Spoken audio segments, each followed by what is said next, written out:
Hey guys, what's going on? Sincere here with whoissincere.com. Want to read to you a quick headline. Mean-spirited or effective? Ducey's deadbeat loser campaign begins. And that's the governor there for Arizona. Let's read here. Governor Ducey said that the Department of Economic Security will begin tweeting pictures, photos, and details of deadbeat parents who are delinquent on child support payments. The deadbeat campaign will focus on the hundreds of parents who have warrants out for their arrest. Okay, here you go. Wanted deadbeat men. Okay. This guy over here is probably about the first guy, Mike Horton. He looks like he's probably about, I don't know, 62, 63 years old maybe. A couple years from retirement. Some of these other gentlemen look like they're up there in age as well. Okay. You notice there's a decent mix between white individuals and black individuals and maybe other, ethnicities in there. I'm not sure. So, this issue is not a white or black issue. It's not anything like that. Where I'm going to approach this from, and I'll leave a link below so you guys can read the rest of the article, but where I want to approach this from is pretty much 2 points. The first point being, some of these guys, their education level may not even be that high. Some of these guys could be a trucker there. You could have somebody there that's a garbage collector. Some of these guys don't even know how to read. Let me be honest with you, okay? Why do I know that? I know that because my stepfather, who spent 28 and a half years in a glass factory, really didn't know how to read too well. He never finished school, so he wasn't good at reading or writing, but his job didn't require him to do either of those things. Now, because of his inability to, grasp those things, and I believe he didn't get anything further than a middle school education. So his inability to grasp those things, of course, put a hold on how far he can go up the economic ladder. Some of these men are facing the same things. And when you couple that with the fact that, look at our economy right now. Come on. Like, okay, I can understand this program if there was a way that all of these gentlemen listed here could have jobs. Guaranteed. A guaranteed way for them to all have jobs.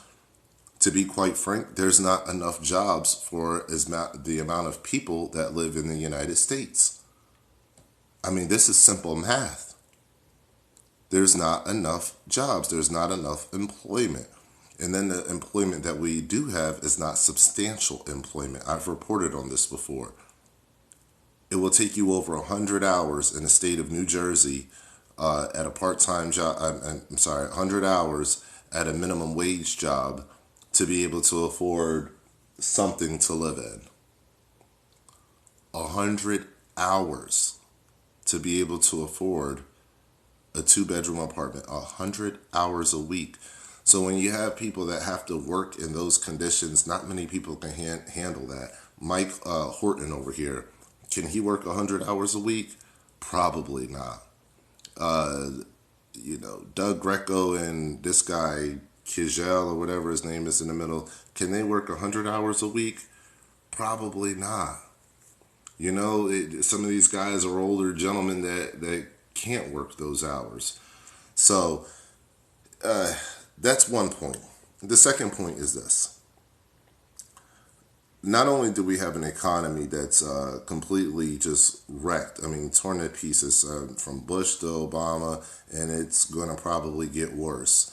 Not only do we have a terrible economy that's not supplying the kind of jobs that are necessary to meet inflation and to help these people to get out of poverty and into a situation where they can take care of their household and also their children who are maybe in another household. Okay, not only is that happening, but we have something that's, this is kind of unprecedented. This is technically called a debtor's prison because you owe a debt. Now, the proxy, the person collecting that debt, on behalf of whatever parent may be out there, because not all these people will be guys. Some of these people will be ladies too. But the proxy is the government. So you turn your money into the government then distributes that money to the other parent. Now, what they're saying is if you don't turn your money into the government to have it distributed to the parent, even if you're taking care of your child yourself, but if you don't do that and we don't record that transaction, pretty much monitoring you 18-year probation, then you're going to go to jail. And if we can't find you to go to jail, then we're going to put out things that says a wanted deadbeat. Now, how righteous have we become as a nation when we can start doing this to the people that we're not even supplying jobs to? But yet all those people, the bankers with their big bailouts and the corporations and all those people up there at the top of the economic ladder that are, practicing all kinds of forms of deception, taking all kinds of money out of our pockets, government officials, why aren't they on a deadbeat list? How about the deadbeats that got a big bailout from the government? How about those deadbeats that don't pay their obligations and pay their bills? So this right here, this is terrible. Why do I feel for these men? Because I've been in the same situation, in the same circumstances. Taking care of my child, but refusing to go through the system. I don't agree with this system. I don't agree with the child support system. This is nothing but a way to keep feeding the prisons. All you're doing is feeding the prisons. So this is how it works. You give the prison or you give the government money to make sure that they give to the other parent. If not, you go to jail. Once you go to jail, the taxpayer is paying for that. Okay? The prison is going to receive money for whoever they're putting in jail to be able to feed you, to be able to whatever they have to do, to take care of you, to house you in the prison facility. Every prison, every jail receives money for that. So you're propping up the jail statistics to keep the jails full with people that are debtors that can't possibly pay some of these child support terms because the economy doesn't support that. So we're creating this system of keeping people in jail, of shaming people, publicly shaming people that probably and very likely don't even have a way to pay. Okay, so keep people in jail, publicly shame them, and then you create that tension that's there. So now, if this man did have a job, and he's working at his trucking job, or maybe he's a garbage collector or something like that, and he did have a job and he was taking care of his child outside of the books of the government. Now that man, because he's locked up for 3 days, 30 days, whatever it may be until the state is satisfied, now that man no longer has a job. Now he no longer has employment. So it leads to further financial ruin. Now he no longer has a house because his bills have lapsed and he doesn't have a job and he's locked up. This is not healthy. Now, to further drive my point home, there was a survey that was actually that popped up, a poll that popped up in the report here. There you go. And it asked, how do you feel about this this new thing that they're doing out there in Arizona now? And, what are your views on it? And here's the answers. About time, the publicity will persuade some of these people to pay up, 13%. Effective or not, the public shaming is well deserved, 28%. There's got to be a better way to force child support payments, 18%. Meh, this is all about scoring a political point, 40%. Okay? 40%. So people understand and people agree that this is BS. They understand that this is not necessary. This is not necessary. This is not necessary at all. And to lock men up for not paying child support or women up for not paying child support is also not necessary. It's very counterproductive. Either way, the taxpayer is going to get stuck with the bill, because if the person doesn't get locked up and they end up, not paying their child support, well, whatever government programming is helping to facilitate care of that child, whether it be welfare or whatever program, outside of that, food stamps, those programs are being facilitated by the taxpayers. So the taxpayers are footing the bill for that. Now, if these men go to jail, well, guess what? Jail is more expensive than taking care of a child. So the taxpayer is now footing that bill for the person that's being put in jail. Do you understand what I'm saying? The taxpayer is paying either way. So we as the taxpayer, we need to get wise to this and say, wait, we're wasting money by putting these men in jail. We're wasting money. Why don't we offer an alternative option for people that decide not to pay child support, such as deeper wage garnishments from a federalized level? Now, people may not agree with that. They may be saying, well, wait, hold on. You don't agree with all the other intervention methods, for locking people up. Why would you agree with federal intervention on that level? Well, I would say this, because everyone has to file a federal income tax. So if you're filing a federal income tax, they know your wages anyway. Okay, they know what you're making anyway, what your taxes are anyway. So you take it from the state level, or you can even do this on the state level, but you could take it from the state level, put it up on the federalized level, and have it so that, all those other taxes automatically come out. Your FICA and all these other taxes come out anyway. You can have it come out as a deduction on a federalized level, whereas if that other parent is working, it'll show up in their check. You understand what I'm saying? So it's an automatic transfer that would happen on a weekly basis. No need for all of the extra stuff. You understand what I'm saying? And if that person is not working, well, then that's just it, nothing is going to happen. But if that person is working and they're receiving an income that is employee-based and not business-owned, they're not a business owner, that would work just fine for about 85, probably 90% of people that are on child support. And you don't have to throw them in jail. All you have to do is write some computer coding for that. It's a simple system. Everybody's happy. The other parent is happy. These people are happy. They're not going to jail any longer. The only people that won't be happy is the people at the jails, because they'll have to minimize their staff because there's not this high influx of people being locked up on child support warrants. That's how easy it is to fix some of these problems with simple computer programs. Living this archaic model of we have to lock everybody up that doesn't comply or isn't able to comply in this case, that has to go. That's old government. That's old ways. If we're moving towards a more free society where we're not locking people up for nonviolent offenses, then this is one of the first things that needs to go. We have to stop degrading the men of our society by putting them behind bars with the people that deserve to be behind bars and treating them the same. These are the men that are building our society. These are the men that are on our roadways delivering products and goods. These are the men that are taking out your trash at 5 o'clock in the morning and putting it on a big trash truck while you're just waking up to go to work. These are those men. So, hey, some of these men are even officers. So if you want to take it that route, these are those men.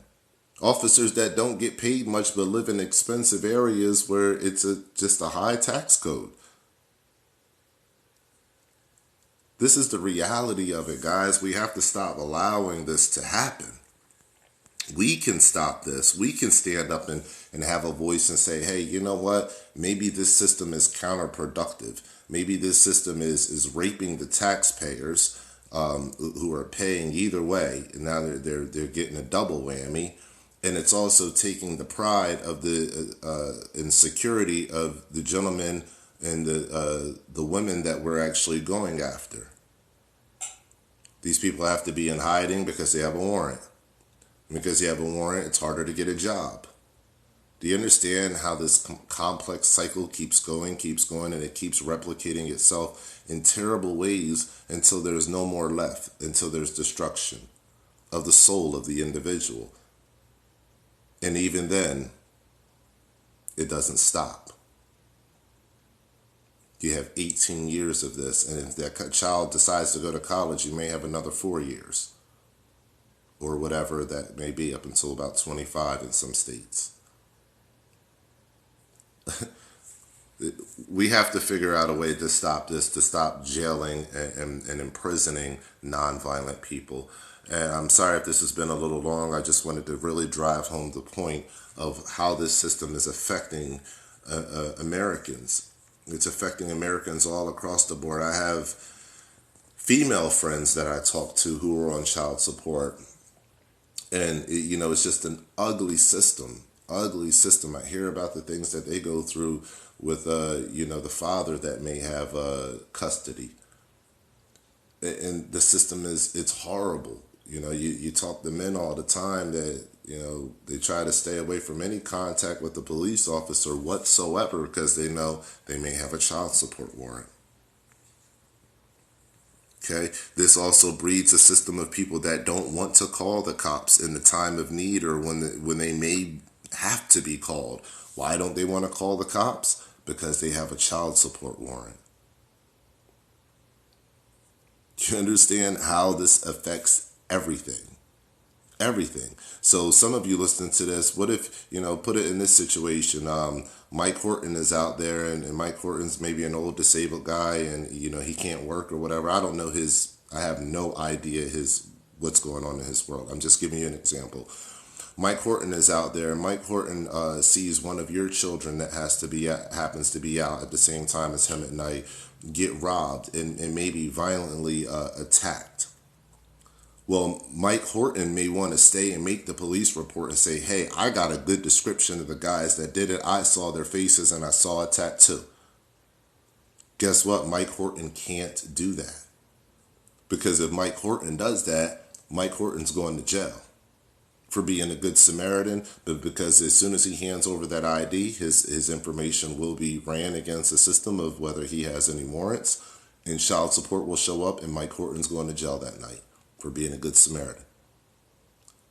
That's how destructive this system is. It even destroys the good intentions of people. We have to stop this. It's lunacy. It has no good point to it whatsoever, and it is highly, highly ineffective. Highly ineffective. All it does is create anger, despise, and quite frankly, in some people, maybe even more rebellion. So I've offered up a way to fix it, and you can do that from the state or federal level. Not to say that some programs don't already take it out of the check, but, we need to get more aggressive with how we pursue that option to actually do that and have a system in place that checks on a monthly basis whether that person has went into employment status or not. A lot of these places never check, and some of these guys start working, they don't report it, and next thing you know, no one's getting the money, the guy is working, his bills and obligations have now gone up to the point where now he can't pay it. So this is a terrible system. Terrible. There's too many what ifs. What if? And if this is something that sticks for life, and if this thing goes on your record for life, there can't be that many what ifs. That means the system is broke. So that's just my take on the child support system and on, the public shaming that's being done here in Arizona. As far as that, my take on that, nothing good is going to actually come out of it.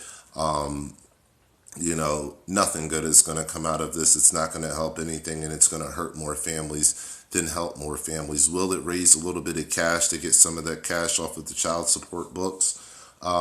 Yeah, it will. It will raise a little bit of cash because these people, they're now going to have to definitely pay. But at the same time, the majority of them can't pay. So the ones that can pay, yeah, they're going to be bled dry. They're going to be bled dry. The other ones are going to just end up paying the bail bondsman. And guess who gets that money? Neither the state nor the other parent. So you tell me how well this system works. Public shaming doesn't work. You guys make sure you download my app below if you want to stay updated with my point of view on the latest news and information. Make sure you also, in my app, you'll have my website and you'll have all my other kinds of information like that. Make sure you also visit Anon Radio Live for my radio show there. And as always, guys, stay alert, stay alive, and let's get this information out there. We have to stop the government overreach in our lives, and we have to figure out a way to work this out together. And I've offered up, a solution. Let me know what you think about that solution and see if that actually helps a little bit more than this jailing of the people that, they don't really deserve to go to jail for a nonviolent crime. So let me know what you think below, and don't forget to download the app, guys. Talk to you later.